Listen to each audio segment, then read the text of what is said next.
सब देखने और सुनने वालों की खिदमत में मोहब्बत भरा सलाम। अरफान अहमद खान साहब जर्मनी से हमारे साथ होंगे। आज प्रोग्राम का आगाज़ करेंगे एक अफ़सोसनाक खबर से। और खान साहब, ये एक स्टूडेंट की मौत की खबर है जर्मनी डार्मस्टाड से। हाँ जी, ये जर्मनी की टेक्निकल यूनिवर्सिटी जो है डार्मस्टाड की, उसमें ये नौजवान पढ़ रहे थे। ये गुजरांवाला से इनका ताल्लुक है, उस्मान नामी दोस्त है।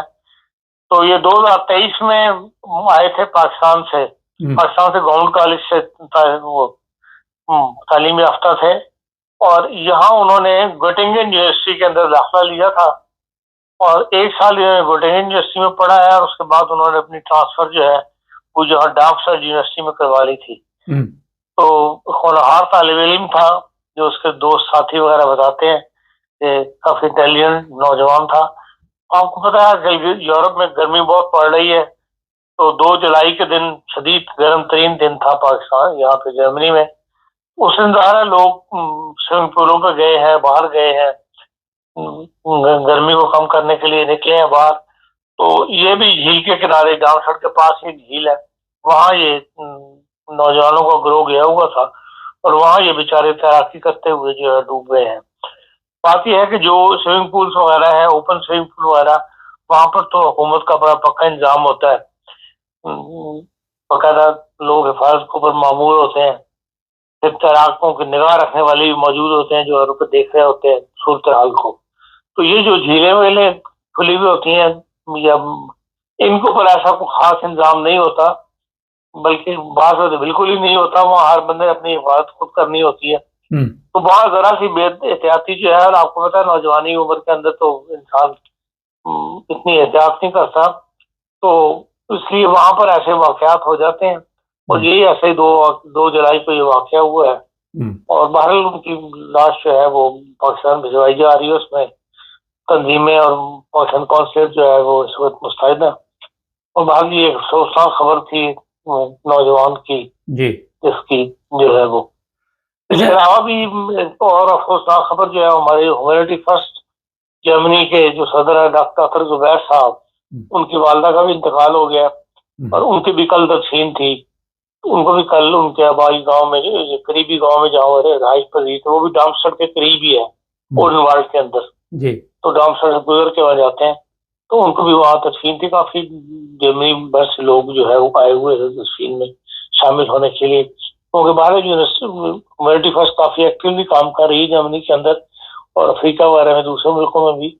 तो इस लिहाज से इनका ये भी काफी पॉपुलर है। इनका भी लोगों ने काफी अफसोस किया और कल उनकी वालदा की जो है वो तदफीन हुई। जी, जी। बिल्कुल। कल खान साहब को मैंने कॉल की थी प्रोग्राम के लिए, तो कहने लगे मैं कब्रिस्तान में हूँ। खान साहब, अभी थोड़ा-सा यूरोप के हालात के बारे में बात करते हैं। जिस तरह ये गर्मी की लहर आई, स्पेन में भी एक पाकिस्तानी की मौत की इत्तला हमारे पास, लेकिन वो तो मेहनतकश था। तो आप देख रहे हैं कि ऐसे हालात में थोड़ा-सा तो इंसान को समझदारी से काम लेना चाहिए। इतनी दूर आप पढ़ने-लिखने के लिए आए हुए हैं और जज़्बाती फैसले नहीं करने चाहिए। एहतियात से भी तो इंसान अपनी केयर कर सकता है ना? तो हमारे साथ नौजवानी के अंदर से तवक्को रखनी चाहिए। वो इस किस्म के वाकयात हो जाते हैं। हुँ, हर हर नौजवान एक मुहतात नहीं होता। तो ये हर साल ऐसे वाकयात होते हैं। हाँ, ये जरूर है कि अब यूरोप में पिछले 10 साल से हर साल पहले से ज्यादा गर्मी बढ़ रही है। बिल्कुल। और एक दिन सख्त तरीन गर्म होता है और अगले दिन जो है फिर मौसम बिल्कुल चेंज हुआ हुआ होता है। तो उसके लिए बार बार हुकूमत जो है वार्निंग जारी कर रही है। यहाँ भी हुकूमत ने बच्चों को इन दिनों के अंदर 1 बजे स्कूल बंद कर दिए हैं कि हुँ, भाई 1 बजे के भाई हीट जो है ज्यादा हो जाती है, तो फिर बच्चे जो अपने घरों में चले जाए, स्कूल बंद हो गए हैं। इस तरह बार बार इन्फॉर्म किया जा रहा है कि भाई पानी ज्यादा से ज्यादा पिए, लोग बिला जरूरत दोपहर को घरों से बाहर ना निकले। और अब देखते हैं कि उसका असर सड़कों पर नजर आता है कि हुँ, बहुत ज्यादा ट्रैफिक जो बहुत कम हो जाती है दोपहर के बाद। हुँ, बाजारों में भी लोग इस तरह बाहर नहीं निकलते। ऐसे ही लगता है कि जरूरत के तहत दुनिया निकली, वैसे नहीं निकली।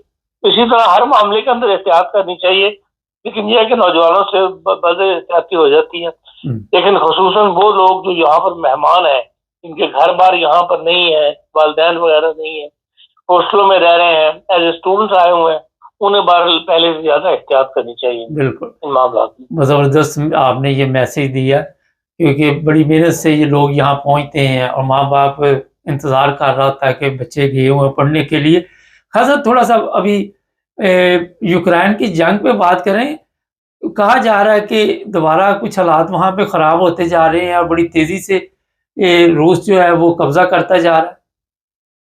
देखें, यूक्रेन की जंग जो है बंद नहीं हो रही, हुँ, और यूक्रेन रूस जो है बार बार ये कह रहा है कि जो हमारा हदफ है वो हम हासिल करके रहेंगे। हुँ, अब कल रात उसने जो कैफ जो इनका हेडक्वार्टर है, यूक्रेन का दारुल हुकूमत है, वहां पर भी बमबारी की है। हुँ, उसकी तस्वीरें इस वक्त नेट पे जारी हो चुकी हैं या टेलीविजन पे दिखाई जा रही हैं। कल रात काफी वहां पर तबाही हुई है। कल भी ट्रम्प साहब ने छठी बार जो है पुतिन से बात की है फोन पर, वो भी कल की बात भी 1 घंटे से ज्यादा थी।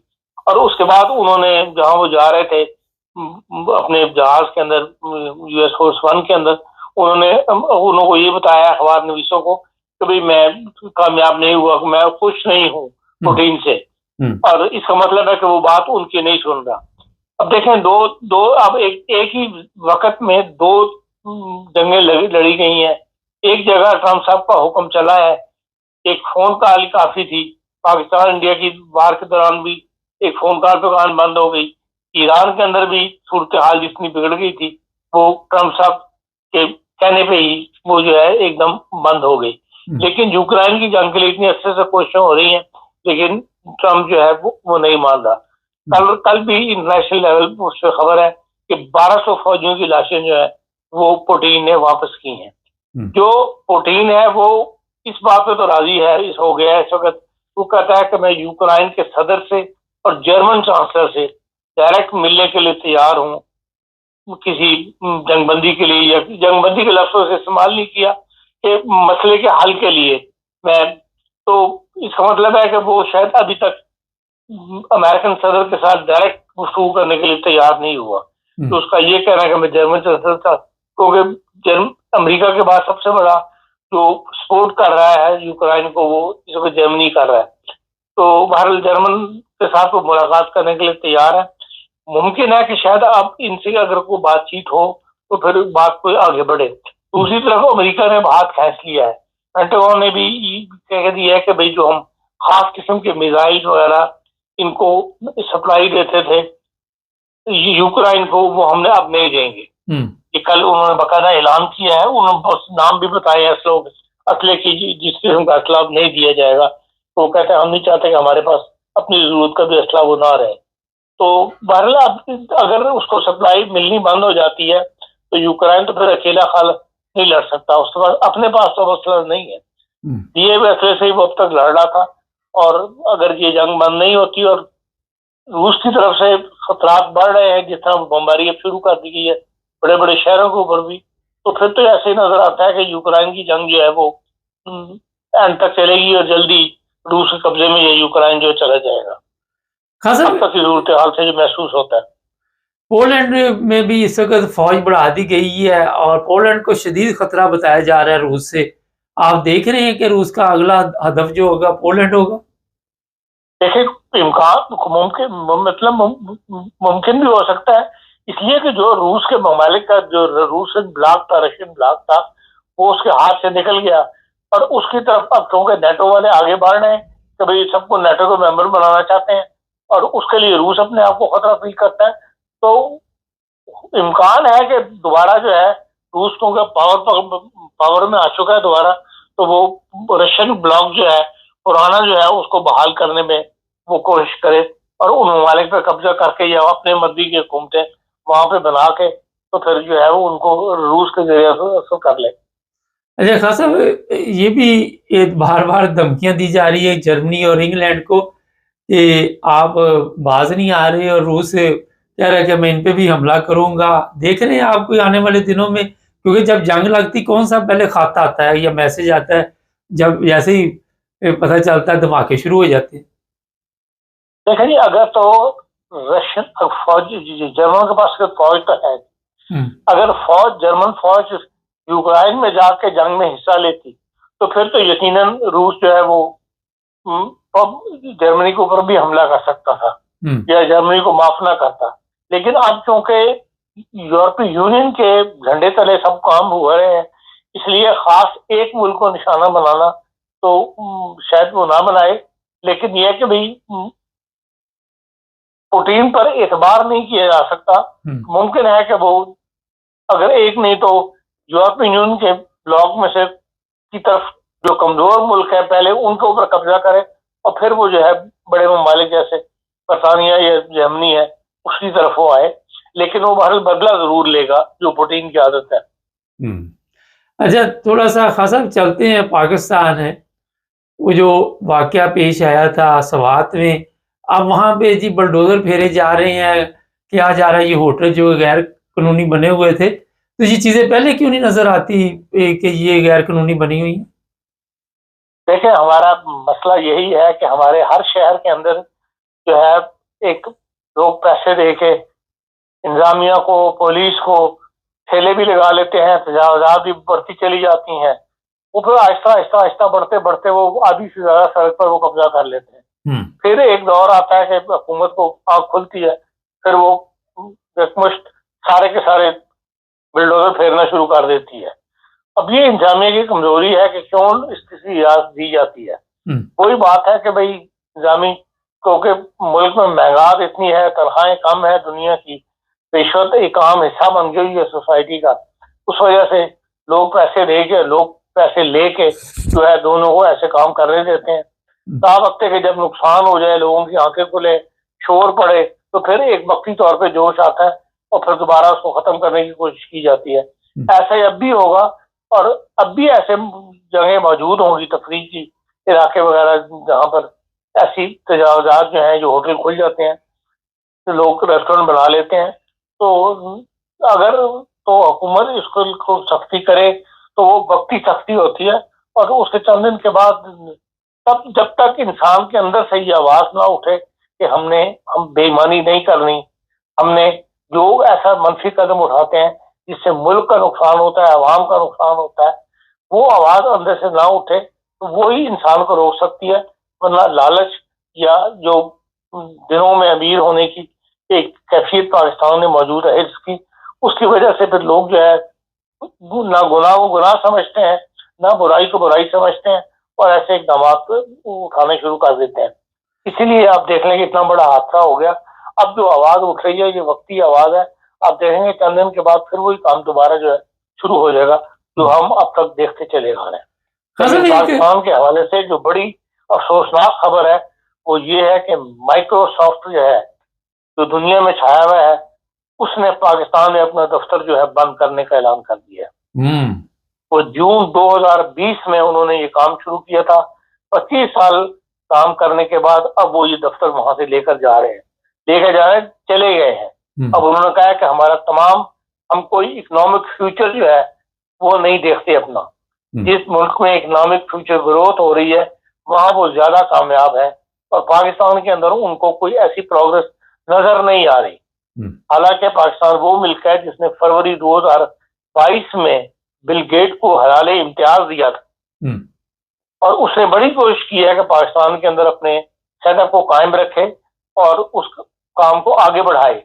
लेकिन क्योंकि हमारा इकोनॉमिकली हमको ऐसी तरक्की नहीं कर रहे जिसकी वजह से कि हम कह सकें कि उनको कोई अपना फ्यूचर जो है वो शानदार नजर आ रहा हो, इसलिए उन्होंने कह दिया है कि हमारे तमाम लाइसेंस और जो कमर्शियल मुआहदे हमारे हैं उनकी निगरानी जो है अब आयरलैंड से वो सारे इंतजाम उन्होंने आयरलैंड मुंतकिल कर दिए हैं और वहां से बैठ के वो उसको कंट्रोल जो पुराने मुआहदे हैं उनको कंप्लीट करेंगे और पाकिस्तान से उनका दफ्तर जो है वो बंद कर दिया गया। और ये एक बुरी खबर है और एक धचके वाली खबर है जिससे दुनिया को भी कोई अच्छा मैसेज नहीं जाएगा, क्योंकि हर तरफ जो माइक्रोसॉफ्ट है या जो बिल गेट उसका जो मालिक है बिल गेट, उसको हर तरफ वेलकम किया जा रहा है, हर जगह उसकी डिमांड है, मांग है और पाकिस्तान से उसका चले जाना जो है एक पाकिस्तान के बारे में अच्छी खबर लेकर दुनिया के लिए मैसेज नहीं गया। हाँ साहब, आखिर पे एक बड़ा अहम सवाल है। आज के 2 दिन से सोशल मीडिया पे खलबली मची हुई है। ईमान दुरानी ने कुछ तासरात आपने बयान किए स्कूल किसी में जाके जो फौजी ऑफिसर है, उस पर लोगों ने इतराज़ किए और लोगों ने उसके रद्द-ए-अमल में काफ़ी शोर मचाया हुआ है। इस तरह के प्रोग्राम स्कूलों में फ़ौज को करने ज़रूरी है? पहले तो नहीं होते थे। मैं नहीं समझा किस प्रोग्राम की बात कर रहे हो। नहीं, ये जो आपने देखा नहीं वो ख़तून जो ऑफिसर है, शायद कैप्टन है, ईमान दुरानी नाम है उसका, या आपने वो खबर ही नहीं अच्छा, देखी? नहीं मैंने वो प्रोग्राम नहीं देखा ना मैंने। अच्छा चलें, बहुत शुक्रिया खान साहब। मेरा शुक्र जी। चलें, बहुत शुक्रिया। खान साहब में ये खूबी है जो खबर ना देखी हो उस पे बात नहीं करते, ये बड़ी अच्छी बात है। और कल कुछ खान साहब बिज़ी भी थे, 1-2 दिन से मैंने चेक किया था। नाज़रीन, जो हालात यहाँ पे थोड़े-से मैं बता दूँ, पढ़ने के लिए लोग आते हैं यूरोप में, बड़ी एहतियात की ज़रूरत है। ये तो एक हादसा हो गया इस लड़के के साथ, मगर इंग्लैंड में ऐसे केस सामने भी आए कि गलत कामों में ये बच्चे पड़ जाते हैं। लड़कियाँ हैं छोटी उम्र की, उनके चक्कर में पड़ जाते हैं, अपनी ज़िंदगी बर्बाद कर लेते हैं। आपके वालिदैन ने यहाँ पे भेजा हुआ, आपकी ज़िंदगी बड़ी कीमती होती है, कीमती तो सबकी होती है, मगर पीछे वो इंतज़ार कर रहे होते हैं। एहतियात करें, हर जगह पे जज़्बाती ना हों, और कभी भी जज़्बात में आके कुछ ऐसे, अगर आपको तैरना नहीं आता, तो पानी में जाने की ज़रूरत नहीं है। ये मैं वैसे आपको मशवरा दे रहा हूँ। चैनल को सब्सक्राइब करें, जुड़े रहें हमारे साथ।